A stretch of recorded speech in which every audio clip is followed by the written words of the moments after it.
Hello and welcome to Prepspot. In this video we are going to know about an emerging issue that sits at the fascinating intersection of climate science and space safety, a topic that has been gaining significant attention in recent studies: how increasing carbon dioxide, or CO2, levels may lead to more space collisions. On 11th March 2025, new research has brought to light that rising CO2 concentrations in our upper atmosphere could be extending the lifetimes of space debris, thereby increasing the risk of collisions between satellites and other objects orbiting the Earth. This discussion is particularly relevant for those of you preparing for competitive exams, as it touches on current affairs, climate change, and advanced space safety concepts that are increasingly important in our modern world. The phenomenon is rooted in the way CO2 behaves differently in various parts of our atmosphere. While CO2 is widely recognized as a greenhouse gas that traps heat in the lower atmosphere and contributes to global warming, its role in the upper atmosphere is quite different. Recent studies indicate that CO2, which is primarily released through human activities such as burning fossil fuels, deforestation, and industrial processes, is accumulating in the thermosphere, the atmospheric layer that spans roughly from 80 to 700 kilometers above the Earth.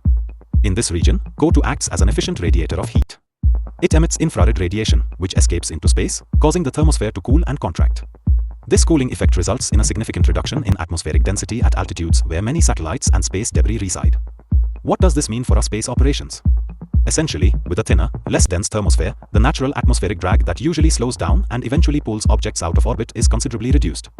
This reduced drag extends the orbital lifetimes of satellites and debris, meaning that objects that would have normally re-entered the Earth's atmosphere and burned up are now lingering in orbit for much longer periods. With more objects remaining in space, the probability of collisions increases. When collisions occur, they can produce a cascade of additional debris, a scenario known as the Kessler syndrome, where the density of debris becomes so high that it could eventually render certain orbits unusable, jeopardizing future satellite launches and space operations. To give you a clearer picture of the data, let's consider some figures from the research. Studies have shown that CO2 concentrations near 100 kilometers altitude are increasing at a rate of approximately 23.5 plus or minus 6.3 parts per million per decade. This rate of increase is about 10 ppm per decade faster than earlier models had predicted. Additionally, as of 2021, there were roughly 28,160 tracked objects in orbit, with only about 4,000 of these being operational satellites. The total mass of space debris is estimated to exceed 9,300 tons. With projections of over 100,000 new spacecraft expected to be launched by 2030, the implications of a denser orbital environment are significant. The reduction in atmospheric drag due to the cooling thermosphere means that not only do satellites remain in orbit longer, but so does the debris, thereby amplifying the risk of collision events. Now, let's delve into the scientific and technical details. The thermosphere's cooling effect is largely attributed to the ability of CO2 molecules to absorb and re-emit infrared radiation. When these molecules collide with other atmospheric particles, they transfer thermal energy and then radiate it away into space. This process leads to the contraction of the thermosphere, a process that has been observed and documented since the early 2010s. One of the pivotal studies in this area was published in Nature Geoscience in 2012, which provided direct evidence that anthropogenic CO2 was indeed making its way up to the edge of space and influencing atmospheric density. Building on this foundation, a more recent study by Ingrid Nossen in 2022 projected that under a moderate emissions scenario, the cooling and contraction of the thermosphere will be about twice as strong over the next 50 years compared to the trends observed in the past half-century. This research has profound implications for space debris management.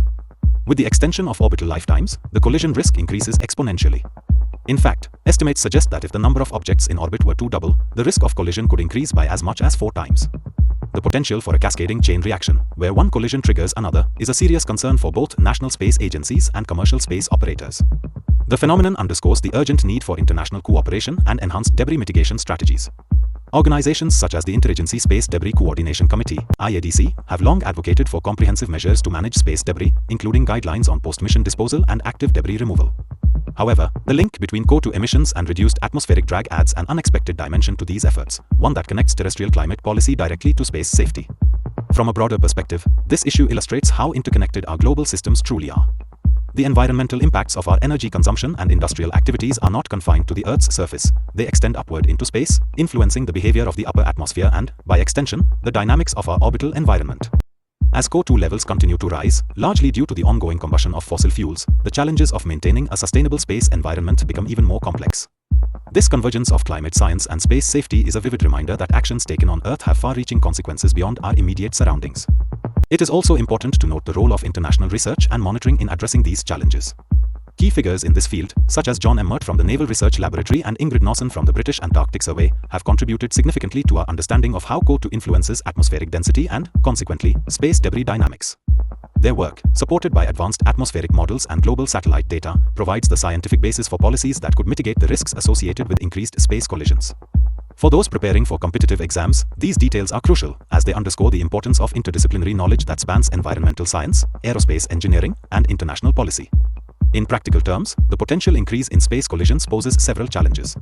Satellite operators may need to consider more robust shielding and collision avoidance maneuvers, while space agencies could be forced to invest more in tracking and mitigating space debris. The commercial space sector, which has grown rapidly in recent years, might also face higher operational costs and greater regulatory scrutiny. With more satellites expected to be launched in the near future, the management of space traffic will become an increasingly critical issue. This scenario also opens up opportunities for new technologies and innovations aimed at active debris removal and improved collision prediction systems, which are areas of active research and development across the globe. Moreover, this issue brings to light the broader implications of climate change on unexpected aspects of our technological and economic systems.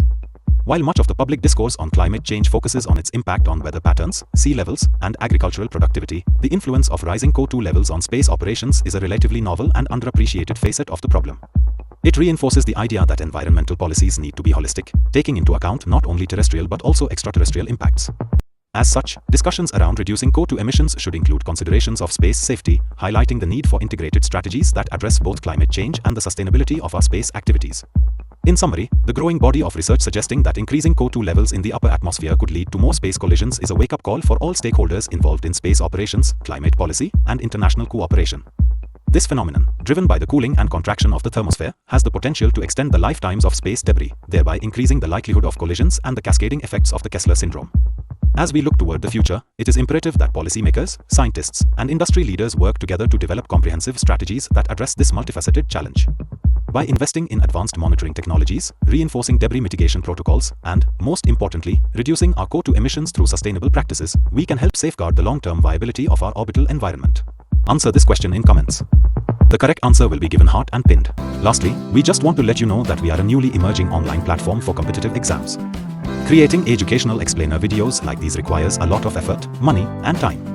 If you like these videos and want us to excel and create videos in all categories of competitive exams, then you can consider supporting us with a one-time donation through the Ko-fi platform and also by becoming a member through Patreon. This will help us create more such informative educational videos in the competitive exams space. So, one last time, subscribe and share this channel with all your friends who are preparing for competitive exams. And also, follow us on social media platforms. The links are given in the About section of the channel and also in the video description. So, see you in the next video.